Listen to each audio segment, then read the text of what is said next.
Hey y'all, welcome to SavorySaver. Now, today I'm making a recipe that I don't make very often, and that's because there's really good brands in the store that are often cheaper and just as good as making it yourself. But this is an easy recipe that is super impressive, so you may want to make this for your family and friends when you go over for the holidays or when they come to your house. What are we going to make?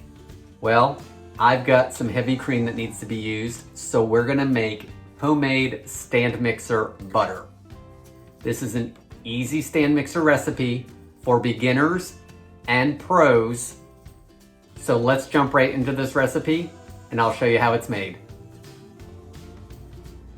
Okay guys, so before we start this recipe, please consider hitting that subscribe button.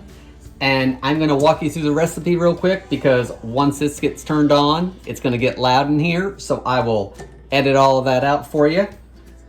So you wanna take about a pint of heavy cream and we just wanna open it and pour the whole thing into the bowl of your stand mixer. So empty it all in there.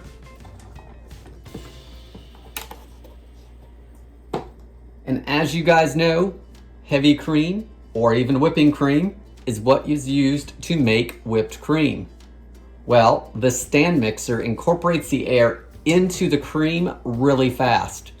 And what happens is if you leave that after the whipped cream stage, the whey actually separates from the fat in the cream and you end up with butter. So what I'm gonna do is put my whisk attachment on, lower it into the cream, lock it in place. I want to bump this up, start it off on low just for a minute or so, just till the cream starts maybe thickening a little bit or at least not splashing everywhere. Then bump it up on high and let it go. Now, once you let it go, it's probably going to take somewhere between, I think it's about 5 and 10 minutes, somewhere in there.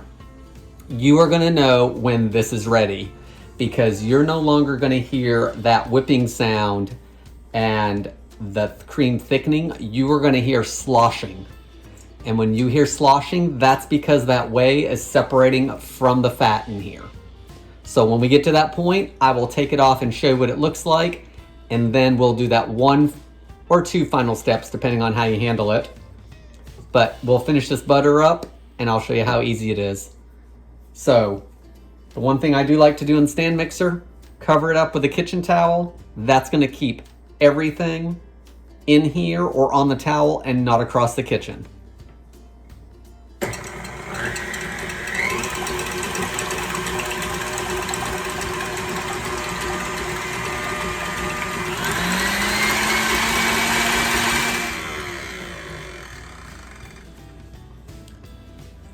Guys, we've been mixing for a couple minutes now and there's not a whole lot going on yet. It is getting super bubbly, but it's not really started thickening. We're gonna keep going. Okay guys, I've stopped it again a couple more minutes and I just want to show you it started thickening. I think you're gonna be able to see that when I turn this on low. So I'm gonna turn it on low so you can see, and then I'm gonna speed it back up again. It's been about another minute or a half or so. And we definitely have whipped cream. In fact, we have over whipped cream.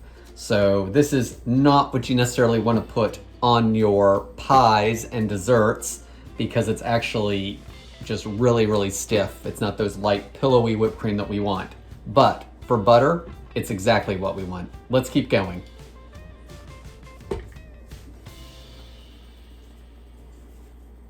So it's been about 10 or 11 minutes total, and as you can see, the top of the bowl, there is fat and cream all over the top, and that's because everything is separated and it's splattering everywhere. So make sure your towel is covering your bowl as much as you can so you're not having it splatter all over the kitchen. Now that this is done, we can take this off, and when we lift up our whisk, we can see that the butter or the fat is all up here. And in our bowl, we have plenty of whey. So that's basically buttermilk. You can use it like buttermilk. I do not. So for any of you that have uses for this, by all means, please leave some comments below for everyone so we know what to do so we can get the most out of this cream. We have one more thing we need to do with this before we can use it, and that's washing the butter. So we have to make sure we get any more residual whey out of the butter so the butter doesn't spoil on us. So we need to move over to the sink to do that. And I've got a couple methods that you can do that with. So let's move over there and finish it up. And as you can see, I'm gonna have to do a little bit of cleaning on this mixer, but that's okay, it just takes a minute.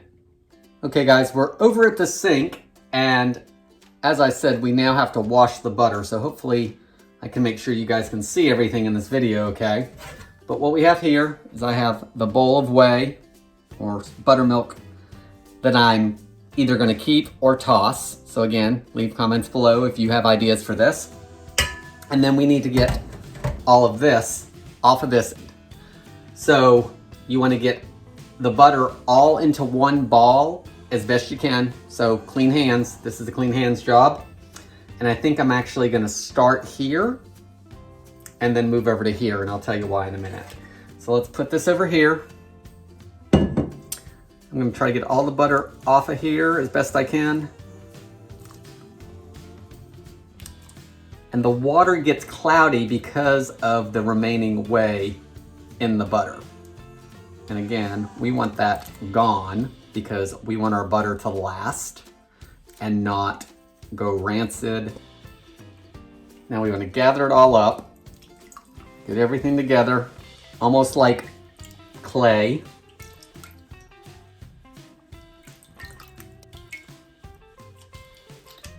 And then here we have our ball of butter. And as you can see, the water's really cloudy. So I usually take it over here and finish it off under the sink. Because with this, what you want to do now is this needs to be drained, and then you need to go back in and squish the butter around in your hands and move it around because we need to get the whey out of it. So every time it gets cloudy, you need to drain it and start over. What I like to do is I like to do it under cool water and just do it until the water is clear. So I just go under like this and I constantly squish it and move it around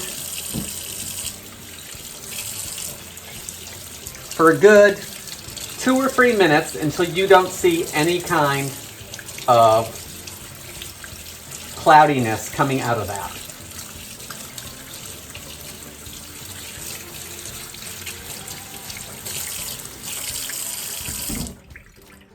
Okay, once you've rinsed it out really, really well, I want you to keep doing it for another minute or so without the water running because we want to get more water out of this. So let's just mix it around for another minute or so to drain the rest of the water. So now your butter's actually ready to go. We have, what, probably a stick or so worth, which is why I feel that it's not cost effective when heavy cream can be fairly pricey. So your butter's ready if you want unsalted butter. If you want salted butter, then add a little bit of salt. So usually I have Tara here and she will sprinkle in salt and I will keep mixing. But since it's just me today, I'm gonna sprinkle a little bit in. Probably want no more than a 1/4 teaspoon total. The other thing you could do is if you wanted a compound butter, herbs and spices in it, now would be the time to do that because it's nice and soft and you're gonna get it mixed in really well.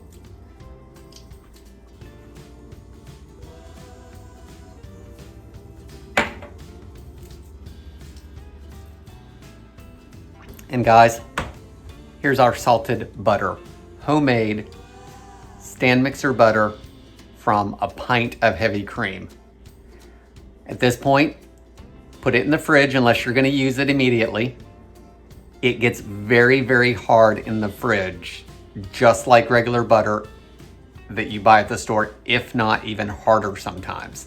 So you're gonna wanna let it sit out before you use it unless you're melting it into something.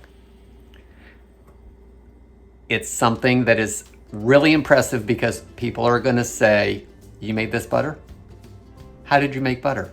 It's 1 to 2 ingredients, super easy to make, and it's kind of fun because you get to play with your food. Guys, I hope you liked this video. If you did, please consider giving me a like and a subscribe. I hope to see you on the next video, and thanks for watching.